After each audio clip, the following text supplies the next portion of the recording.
ng July 18, 2025. Sa ngayon po, ang bagyong Krising na ating binabantayan ay patuloy pa rin nitong hinahatak ang habagat na siya naman po ang nakakaapekto dyan sa kanluran ng ating bansa. Sa kasalukuyan, base po dito sa weather model na ating ginagamit, ngayong madaling araw ay nasa silangan na po ng Isabela, about 169 km east ng Palanan na taglay ang lakas ng hangin na umaabot na po sa 80 km per hour at kumikilos po ito pa west, northwestward na nagbabanta na po na tatama mamayang tanghali o hapon dyan sa northeast ng Cagayan at posibleng baybayin ang northern part ng Northern Luzon. At banta rin po ang bagyo dyan sa mga isla ng extreme Northern Luzon ngayong araw. At maliban sa bagyo ay paghandaan rin ang mas malalakas na buhos ng ulan, dulot naman ng habagat sa mga lugar na nasa kanluran ng ating bansa at posibleng magtagal pa ang habagat, lalo na at may nagbabanta na kasunod na sama ng panahon na maaari na mabuo na magpapatuloy na hahatak at magpapalakas ng habagat next week po.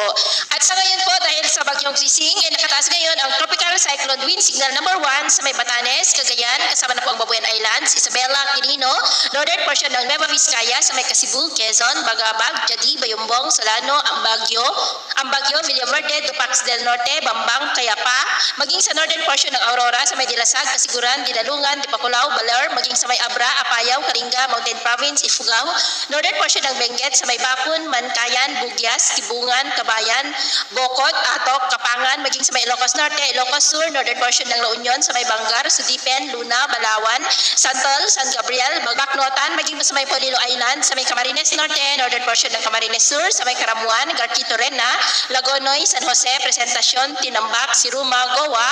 at Catanduanes. At sa nalalabing bahagi po ng ating bansa ay nakakaranas ng maulap na kalangitan with isolated rains dyan sa malaking bahagi ng Visayas, dulot ng habagat, maging dyan sa may Basilan, Zamboanga Peninsula, Northern Mindanao, Surigao del Norte, Sorsogon, Southern Luzon, Metro Manila, ilang bahagi ng Central Luzon, Ilocos Region at ilang bahagi po ng Cordillera. At mamaya